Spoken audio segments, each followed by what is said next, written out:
Unemployment claims are at a 45-year low, which is something. After years of wage stagnation, we are finally seeing rising wages.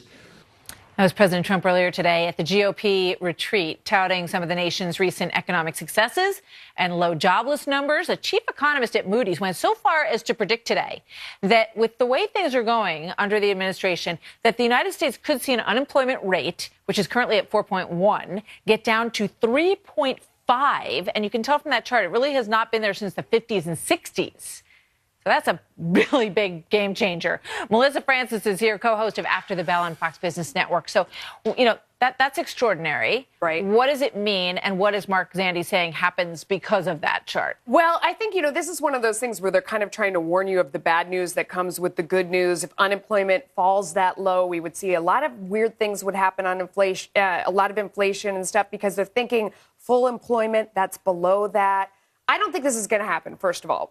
Mark Zandi's math, who's the one who did this, I have a few problems with. I mean, he's the guy whose math the Obama administration used for all the stimulus shovel-ready stuff, and they said that, the economy was going to expand at 3.7% in 2010, only 2.5%. Didn't happen. Anyway, so I struggle with the math a little bit. I think that what's happening is, I think we currently are at full employment. I bet that we won't see it go down much more. But what I'm looking for in the next employment report, I want to see wage growth.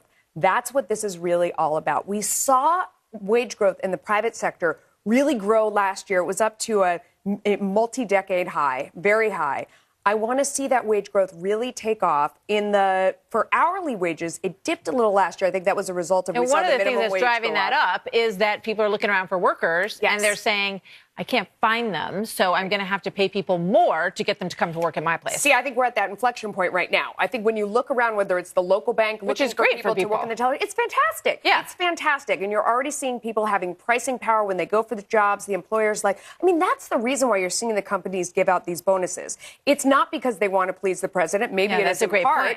But they're trying to keep entice their workers, which all is of a sudden great. They're having a hard time finding responsible adults who will show up for work. All of a sudden, those people are hard to find. There are still jobs that are open, unfortunately, though, that I don't think are getting filled. I mean, that's a lot of the tech jobs that we don't have the right people for. That's what's left open, and I think that's a bigger problem. I don't know that we necessarily have the people to fill those. But aren't the robots going to fill those jobs?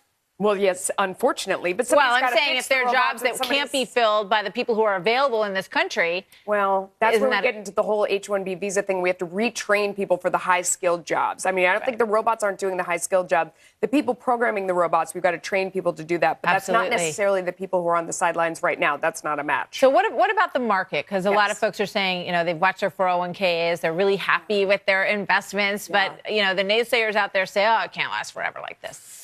I mean, that's tough. I do think the economy is going to continue to expand and grow because right now we're seeing that sincerely for the first time. This isn't fake Fed-driven. This isn't the stuff we've seen in the past. This is honest to God. I have to pay my workers more. Now I'm getting more money. Now I'm going to spend that money. We're seeing it in consumer sentiment. We're seeing businesses invest because their taxes are lower.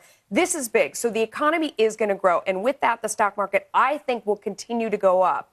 But it's pretty richly priced at this point. And the specter of inflation, I think, could be on the horizon. When I talk to CEOs that are out there in the trenches and are buying stuff, they say they're seeing it in commodities, which is bad news. I mean, they're seeing it in oil, in lumber. Interest rates, even if interest rates go up a little bit, right? No, that's fine. Scraping all through the Obama administration, they were scraping at the bottom.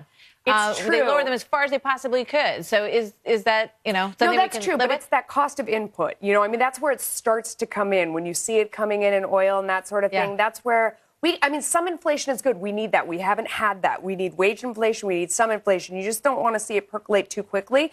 But I don't think the point behind this whole, unemployment may fall so low and that sounds good. It's actually a trap where they're saying to you, something bad is coming. And I don't think something bad is coming. I think we're at this inflection I think people know how much money is in their wallet, and they know what they're getting paid at work. And if people got paid more today, it was the big day when your paycheck went up. I talked to so many people. If you haven't looked at your pay stub yet, because the tax changed. Yep, and people are going to spend that money. Everyone look at your pay stub. You look. Good job. I'm going to look.